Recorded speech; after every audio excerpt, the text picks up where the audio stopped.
Ito po, komentuhan po natin. Ito po, putok na po ito sa mainstream media at pinag-uusapan na rin po sa social media. Ito pong grupo at isa pong pare pa yata ito mga tambay. Itong grupo na ito na tinatawag na civil society leaders ay nagsampa po ng plunder sa ombudsman mga tambay. Nagsampa po si sa pangunguna po ni Father Flaviano Villanueva mga tambay. Ang sinampa po nila ay plunder, bribery, malversation, and graft and corruption mga tambay. Ibang klase itong grupo na ito. Anong klase kayang pare ito mga kabayan? Wala pong nakita na pagnanakaw na trilyon-trilyon at daan-daang bilyon mga kabayan sa administrasyon po ng binagoong Pilipinas. At wala rin pong nakitang confidential fund na hindi po bababa sa 4.5 billion ang Pangulo ng Pilipinas. Tanging sa Vice President lang po ang nakita ng grupong ito. At isa pa po yata itong pare na dati po yata itong nag-addict umano mga kabayan. Pakinggan po natin ito pong kanilang tagapagsalita na isa pong pare na si Villanueva mga tambay. Si Flaviano Villanueva. Umpisa na po natin. Go ahead, Father. Go ahead, sir. Magandang umaga po sa ating lahat. In the light of the many calls of the Filipino people for accountability, we should not forget the numerous instances that the second highest officer of the country has skirted away questions and investigations of her anomalous use of confidential funds. In the instance of being questioned by the representatives of the people in Congress, the Vice President, Sara Duterte, has blatantly refused her responsibility to answer to the people.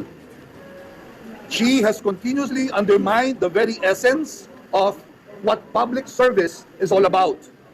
Her indiscriminate misuse of public funds without fear of accountability is outright criminal and a perfect example of the betrayal of public trust. Today, we call upon the institution of the Ombudsman to put an end to this mockery of the system of checks and balances as enshrined in our Constitution. We fervently hope that our charges of plunder, malversation, bribery, graft and corruption, betrayal of public trust, and gross violation of the Constitution be upheld against Vice President Sara Duterte. And she at least be called upon to account on hundreds of millions of confidential funds that she plundered. And if she fails to do so, she should no less than be found criminally liable for it. Maraming salamat po. Ibang klase mga tambay. Pare Pare. Ibang klase po. Pare po ba ito ng ano? Ibang klaseng pare ito. Itong grupo po ito. Sa pangunguna po ng pare na dati po yatang nag-addict po yata ito. Dati pong nagpupulburon. Mga kabayan. Nagpupulburon daw po yan. Umamin po yan. Siya mismo umamin. Kung natatandaan niyo po, umamin po siya sa kanyang mga misa umano na siya po ay dating gumagamit ng pulburon, mga kabayan. At itong grupo na ito, ano kayang grupo ito? Grupo kaya ito ng makakaliwa? Grupo kaya ito ng CPP, NPA, NDF? O anong grupo kaya ito mga tambay?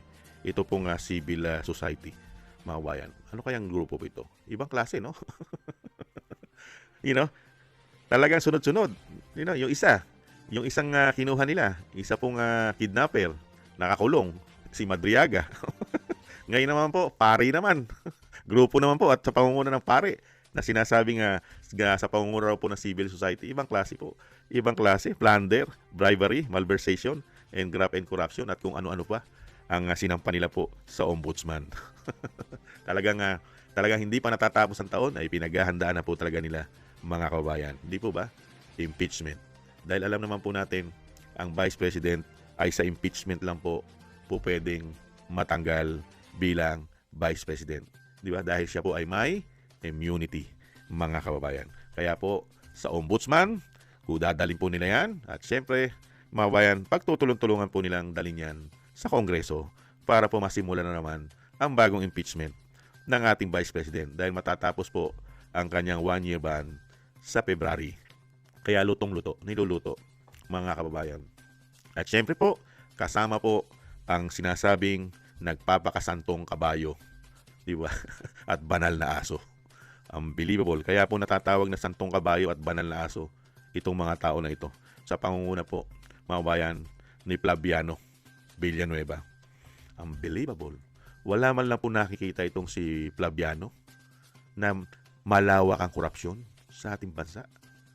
Mga congressman, mga senador, pangulo mismo, anak ng pangulo, asawa ng pangulo, mga kabayan, pinsan ng pangulo, puro involved sa napakalalaking korupsyon. Ayon na rin mismo yan, mga kabayan, kay Saldico. At ganun din po sa mga Diskaya. At ganun din po sa kanyang ate. Ano sinasabi ng ate? May bisyo pa na pulburon itong pamilya na ito. Ibang klase. Wala man lang nakita dyan si Flaviano. Itong pari na ito. Talagang confidential fund na naman. Ang tinututukan nila. Ibang klaseng buhay ito. COA na nga mismong COA na. Ibang klase. Hinahanapan ng korupsyon ng 125 million mga kababayan. Samantalang taon-taon, hindi bababa sa 4.5 billion ang hinahawakan confidential intel fund ni Bonget na tinatawag na bangag ng kanyang ate. Wala man lang kayong yaw-yaw, ni hindi man lang nyo questionin. No? Kilaki-laki ng confidential intel fund ng Pangulo, hindi niya alam na laganap ang korupsyon. Hindi niya alam, hindi niya naimbestigahan na 3 taon mahigit. Korupsyon. Ano po silbi ng confidential intel fund ni Bonget? Samantala sa Vice President, hindi na siya kumukuha ng intel and confidential fund. Ilang taon na? 2 taon na siyang walang confidential intel fund. Pati ngayon 2026 na papasok, wala pa rin siya confidential intel fund. Gigil na gigil itong mga komunista na ito, umano. Itong mga salot na ito, itong mga nagpapakademonyo na ito, at nakasuot pa. Nakasuot pa na sila'y banal. Unbelievable. Anong klaseng mga tao ito, umano? Mga kababayan. Tao pa ba itong mga tao? Tao pa ba sila? O nagpapakahayop na, umano? Dahil po sa pangsariling interes? Mga kababayan? O ang tanong, gaano kaya karami? Nabigyan din kaya itong mga hayop na ito, umano? Ng maleta?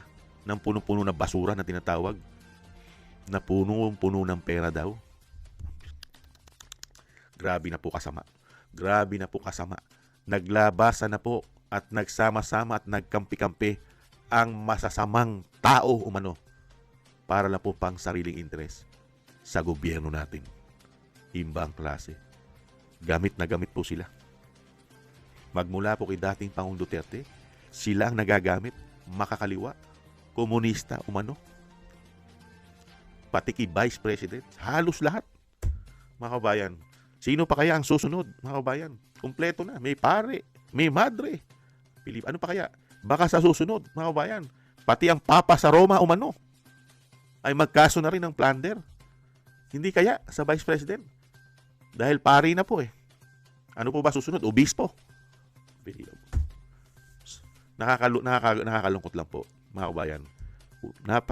Talagang demolition job 2.0 ang ginagawa nila. Yung sinasabi pong madalas nating nakikita, yung mga demolition job nila. Di ba?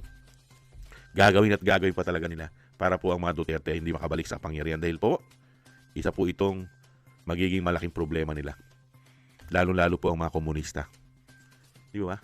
Mga komunista. Mga magnanakaw. Kaya po lahat gagawin nila, mga kabayan. Hindi lang po maupo ang Vice President sa Malacanang. Ibang klase itong mga grupo nito. Talagang gagawin po talaga nilang demolition. I-demolition nila ang mga Duterte. Nagawa na po yan sa dating Pangulo. Ngayon, pinipilit pa rin nila sa Vice President. Dahil siya po ang pinakamalakas sa lahat, mga kabayan, na susunod at magiging presidente ng bansa. Wala na po eh. Nakita niyo po ba? Mayroon po ba silang pinabagsak na lima sa Vice President? Nakatunggali? Na malaki po ang chance na tumakbo bilang presidente? Meron pa ba? Tanging Vice President lang. At alam naman din po natin ang mga layunin itong mga grupo ng mga kaliwa na ito. Pupuruhan nila ang Vice President na walang korupsyon, walang insertion. Wala po siya eh. Walang korupsyon, walang insertion. Pinababagsak mo yung matinong leader, matinong politiko. Ginagawan mo ng isang damukal na issue. Pinapasok mo pati ang pulburon. Diba? Pati pogo. Yan po issue nila eh. Pogo, pulburon, ano pa? Korupsyon. Yan, katulad daw po ng flood control. Ng flood control. Confidential fund.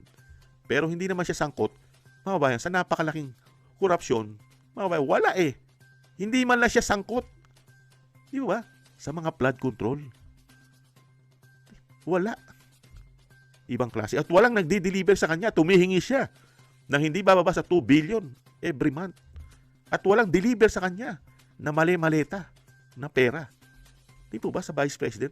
At kakarampot ang kanyang budget.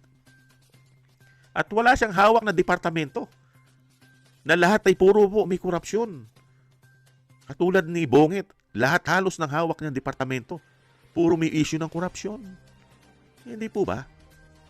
Yan, nangunguna na yan. Yung DPWH. Pati nga custom, BIR. Hindi po ba? Halos lahat ng departamento ng gobyerno may issue ng korupsyon. Wala man lang nakita itong mga demonyo na ito. Ibang klase kayo. Yan po ang hirap po mga tambay dito po sa mga taong ito. Buhay pa, sinusunog na sa impyerno. Umano ang mga kaluluwa nito. Umano. Nakasuot pa ng sila daw ay banal na aso o banal na kabayo. Umano. Unbelievable. Tanging Vice President lang talaga. Ha? Demolition. Demolition job 2.0 ang labas po niyan. Ibang klase kayo. Talagang maiksi na po kasi ang panahon. Mga bayan, bistadong-bistado na po ang galawan ng mga tao na ito. Talagang naipagsabwata na umano ang gobyerno ng binagongang Pilipinas umano sa mga makakaliwa. Hindi kaya. Dahil po sa kaswapangan, kagridihan, ganid sa lahat ng bagay na meron sa ating gobyerno. Pera, kapangyarihan. Hindi po ba? Yan po mga tambayan, nakakalungkot po. Mga bayan, nakita po natin, isa pang pare yata ng simbahang Katolika, mga tambay, ang nasasangkot sa ganito pong issue. Na sila pa ang nangunguna, mga bayan, hinahanapan nila ng korupsyon, pilit ang isang Vice President na wala naman po talagang korupsyon. Samantalang yung mismo na isang damuka lang korupsyon, wala po silang nakikita. Talagang nakakabulag po talaga ang isang damukal na suhol yata sa kanila. At syempre, pang sariling interest din po ng mga makakaliwa, mga komunista umano. Ang layo nila. Dahil po, hindi naman po tayo tangat, bobo at gago. Syempre po, pag napabagsak mo ang isang matino at malinis manungkulan sa bansa, katulad ng Vice President, ay madali na po nilang mapabagsak ang napakarungis manungkulan at isang damukal na issue ng korupsyon na Pangulo umano. Pag po ang Vice President ay nagtagumpay po ang mga demonyong ito, madali na po nilang mapapabagsak si Bongit. At sino po ang makikinabang? Unang-unang makikinabang mga tambay? Ang grupo po ng mga liberal. Dilaw, pink, na alam naman natin nakagrupo din yata nila ang makakaliwa. Umano. Pahayag ni Atty. Topacio mga tambay dito po sa balita. Kinukundinan niya po at sinasabi nga ang mga kaso ng ating Vice President ay puro recycle lamang mga tambay at wala pong kakwenta-kwenta dahil nga po takot na takot po sila na makabalik sa kapangyarihan ang mga Duterte. Kaya po talagang gagawin po nila lahat kahit po ang pera ng taong bayan ay ginagamit nila umano para sa pagpapabagsak sa mga Duterte at mga kaalyado nito. Umpisa na po natin mga kabayan. Ito po at komentohan po natin. Usap-usapan na naman ngayon ng confidential funds ni Vice President Sara Duterte matapos siyang sampahan ng graft and plunder complaints sa Office of the Ombudsman. Kaugnay niyan makakausap natin ngayon si PDP spokesperson Ferdinand Topacio. Magandang gabi po sa inyo, Atty. Topacio. Yes, magandang gabi pong muli, Ma'am Corina. Always an honor and a pleasure. Wow, thank you very much, sir, sa inyong panahon. Sa isang ulat po, layon daw ng pagsasampa na ito ng graft and corruption laban sa bise na pahinain si VP Sara sa 2028. Kayo po ba'y naniniwala dito?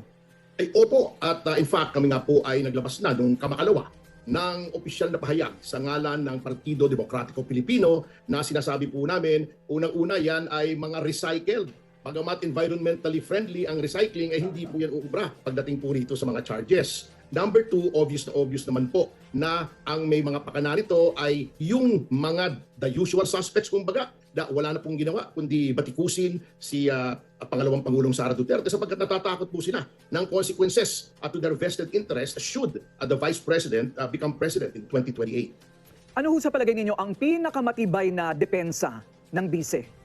Well, the strongest defense po, Ma'am Corina, as always, is innocence. Hindi po niya ginawa yan. Ang ngunit sa ilalim din po ng ating mga batas, the person who alleges a crime has the burden of proof. of showing that it has been committed sapagkat constitutionally protected po ang presumption of innocence. But in this case, the Vice President, I believe, is merely a victim of political persecution and vendetta. So, mailalabas po ba ang mga bank accounts ni Vice? Yun nga po nakakatawa sa mga sinasabi itong mga characters na ito. Bakit kami ang maglalabas? Meron po talagang prinsipyo sa Roman law na a conventi probatio qui decit non kinegat, or the burden of proof is on him who alleges something. They're saying that she has amassed more than 50 million in ill-gotten wealth. So dapat pong sila po ang magpakita kung nasaan yung 50 million plus na yun. Kung wala, then the case must perforce be dismissed. So, they can subpoena the transparency of her bank accounts. May subpoena powers under certain circumstances sapagkat meron po tayong secrecy of bank deposits, but again po, we repeat, natatawa nga po kami. Akala ko ba they are convinced of the merits of their case? Ang kapal-kapal nga ng mga papeles na isinumpiti nila. Ibig nyo po sabihin sa daan-daang libong pahinang yun, wala yung alegasyon nila kung nasaan yung 50 million. So nakakatawa po ito. The powers of subpoena cannot be used as a fishing expedition under our due process clause. So dapat po sila magpakita. Ito yung bank account, ito yung mga yaman, ito yung lupa, ito yung bahay, ito yung mga sasakyan. At yung mga pangalan pong piatos, yung mga inimbento daw pong mga pangalan na nakatanggap ng pondo. Ano po ang depensa doon? Alam niyo po, sorry po, Ma'am Corina. Go ahead, sir. Opo. Alam niyo po yun, standard protocol po yun sa confidential funds. Ako po, Ma'am Corina, ay galing din sa Department of the Interior and Local Government bilang isang Assistant Secretary noong ang kalihim po ay si Mayor Alfredo Lim, year 2000. So talagang standard po yan, kaya nga po confidential eh. Yung informant po nyo, pag inilagay nyo yung pangalan doon, at syempre po, hindi naman na iisa o dalawang tao lang ang may access doon sa listahan yon, baka manganib po ang buhay noong tao. Ngunit, pwede pong i-decode yun para malaman talaga na ito ay natanggap. So, that is a non-issue na pinag-uulit-ulit po nila. Okay, huling tanong po. Yung affidavit po ng sinasabing dating bagman ni VP Sara, ito pong si Ginoong Ramil Madriaga, ano po ang komento ni VP dito? Hindi ko po, I cannot pretend to speak on behalf of the Vice President sapagkat ako po ay tagapagsalita ng PDP. Ngunit bilang isang abogado po, that is an uncorroborated statement. Pwede naman po mag-imbestiga ang ombudsman. Kahit nga po anonymous, pwede naman po ang DOJ din po. Ngunit, titignan po natin yung credibility noong mga aligasyon. At yung binabasa ko po yung affidavit na iiling lang po ako sapagkat yung sinasabing 1 billion in a grandia, that's physically impossible. Number 2, yung nagbi-build up daw ng war chest, si binibining Sara Duterte. Alam niyo po, I personally know as to approximately when nag-umpisa yan na mag-harbor ng ambitions for president. Yung before that po, there was really no plan to run as vice president or even president. Yung prior to 2022, last minute po yun, and I know this personally. So, ang dami pong mga inconsistencies at kung ano-anong mga incredibilities ng affidavit pong yun. Okay, maraming salamat po sa inyong oras, PDP spokesperson Ferdinand Topacio. Yan po mga tambay. Nakita nyo po ang mga recycle at mga walang kakwenta-kwenta pong ikinakaso po nila para po imbestigahan ang Vice President. Lalo-lalo po ang kanyang confidential fund. At mayroon pang lumalabas na sinasabi sa kanyang campaign fund na meron daw po na galing sa drug lord, mga kabayan. At kung ano-ano pa, mga kabayan. Diyan ka magtatake. Yung confidential fund, galit na galit sila. Pero yung mismo sila, napakalaki ng confidential fund. Pero ang Vice President, may COA report, may COA audit report. Sila, wala eh. Wala tayong balita. Katulad po niyan, no? Nakikita nyo po yung mga confidential nila. Kaya lalaki po ng confidential fund po nila. Lalo-lalo po si Boying. Si Boying po, last year po, nung DOJ Secretary pa siya, ay meron po siyang natanggap pa 2025 na 1.5 billion mga kabayan na confidential intel fund ni Boying. Hindi po ba yung magkapatid na Rimulya? Napakataas po ng confidential fund nila at intel fund. 500 million ang pinakamababa. At si Boying po ay nakatanggap pa ng 1.5 billion confidential intel fund nung siya po ay DOJ Secretary. At si BP Sara po ay 125 million. May COA audit report pa. At si Bonget na tinatawag na bangag ay 4.5 billion. Wala pong yaw-yaw po rito ang mga kaparian na inamin po niya na napakatagal daw po niya na siya po ay gumamit ng pulburon. Yung pare, nagigil po na ma-impeach ang Vice President at makasuhan po at dyan po sa Ombudsman. Hindi po ba? Talagang ito pong mga tao na ito, talagang hindi mo malaman talaga ito kung ito po ay para po sa katarungan o para po sa pagsugpo ng korupsyon sa ating bansa. Yung mismo na walang issue ng korupsyon, ang ginagawan po nila ng issue ng korupsyon, ang Vice President. Samantalang, yung administrasyon po ng Binagoong Pilipinas, walang lubay po ng issue ng korupsyon. Naglalabasan po ang kailalaking pera ng taong bayan na hindi po maipaliwanag kung saan po napunta. daan-daang bilyon sa loob ng mahigit 3 taon. Trilyon po, trilyon ang nawawala po sa pera ng taong bayan. Pero itong grupo po, nitong kaparian at grupo po yata ito ng mga salot, mga kaliwa, ay wala pong nakita man lang sa administrasyon po ng binagoong Pilipinas. At lalong-lalo po ang media. Katulad po ni Corina Sanchez, hindi naman po tanga yan eh. Si Corina Sanchez po ay hindi tanga at lalong-lalong hindi po bobo yan. Alam po ni Corina Sanchez ang totoo. Alam niya po, lalong-lalo po sa confidential fund. Ang confidential fund ay talagang gumagamit po sila ng alias sa mga asset nila. Hindi po pwedeng ilagay ang kanilang pagkakakilanlan dahil manganganib una ang buhay nila, pangalawa ang kanilang pamilya. Pagka po sila ay nakilala ng mismong kanilang iniimbestigahan. Hindi po ba? Pwede po silang mapahamak at ang kanilang buong pamilya. Kaya po yan, may mga alias, mga kababayan. Kaya po kung ako po ay magiging asset po ng gobyerno, ay gagamit po ako ng alias. Ang una ko pong gagamiting alias, Laila. O pwede po akong gumamit na alias na Laila de Lima o mano. O Pambansang Asong Ulol. Pwede ko pong gamitin alias, Pambansang Asong Ulol. 'Di ba? O kaya Saging na Saba. Hindi po ba? O kaya Bonget. Pwede po 'yon. Pwede ko pong gawing alias yung Bonget. Pwede rin po yung Bangag. Pwede ko po rin gawin alias ang Bangag. Hindi po ba? Para hindi po ako makilala na ako po ay asset ng gobyerno. Hindi po ba? Kaya nga lang po, nagpapakatanga at nagpapakabobo lang po ito pong mainstream media. Hindi naman po bobo tanga si Corina Sanchez. Alam niya po yan. Nagpapakatanga lang po yata at nagpapakabobo. Dahil po yata, pinoprotektahan po yata nila talaga ang administrasyon po ng binagoong Pilipinas. Napakarami pong issue ng korupsyon, pero pilit po nila na dinadala po ang issue sa Vice President dahil po kinatatakutan po talaga nila na ito ay manalo at maupo bilang presidente ng bansa. Lalong-lalo po ang alam po natin at alam din naman ng Vice President at pamilya Duterte ang grabing ginawa nilang pagnanakaw sa ating bansa. At manganganib po silang lahat dahil po isusukan nila ang mga ninakaw nila at baka sila ay makulong pa. Hindi po ba, mga kababayan? Kaya mabuhay po kayo, Atty. Topacio. Napakaganda po ng inyong pong paliwanag at lahat naman po ng ikinakaso o ibinibintang sa ating Vice President ay mababasura lang po yan, mga kababayan. Lalo-lalo po kung ang talagang batas ang matutupad. Kung ang batas po ng bend the law ang iiral at break the law, eh baka po mangyari yan. Dahil alam naman po natin ang pamumulitika sa ating bansa ay gamit na gamit po ang bend the law at break the law. Hindi po ba? Lalo-lalo po sa pamilya Duterte. Pero hindi naman po ipag-aadya yan. Ang ating naman pong Panginoon ay nakatingin naman po, mga kabayan. Lalo-lalo po ang ating bansa ay hindi naman po ipag-aadya na maghari po ng napakatagal ang mga demonyo po ng mga politiko na mga pangsariling interest lang ang hangad po sa ating bansa. Hindi naman po ipag-aadya po yan na habang buhay nila puro kasamaan po maghahari sa ating bansa. Hindi naman po. Hindi naman po ipag-aadya yan, mga kababayan. Kaya mabuhay ka po, Atty. Topacio, at syempre po sa ating Vice President, ingat-ingat po kayo dahil talagang kayo po ay pinababagsak na pilit ang inyong pamilya ng gobyernong ito umano. Dahil po sa dami po nilang karga-karga, issue ng pulburon at issue ng korupsyon. Hindi po ba? At lalong-lalo ang ginawa nila sa iyong ama, Vice President, sa ating dating Pangulo. Kaya po, nakita nyo po, nakakalungkot lang nauubos po ang pera ng taong bayan sa ganitong klase ng gobyerno.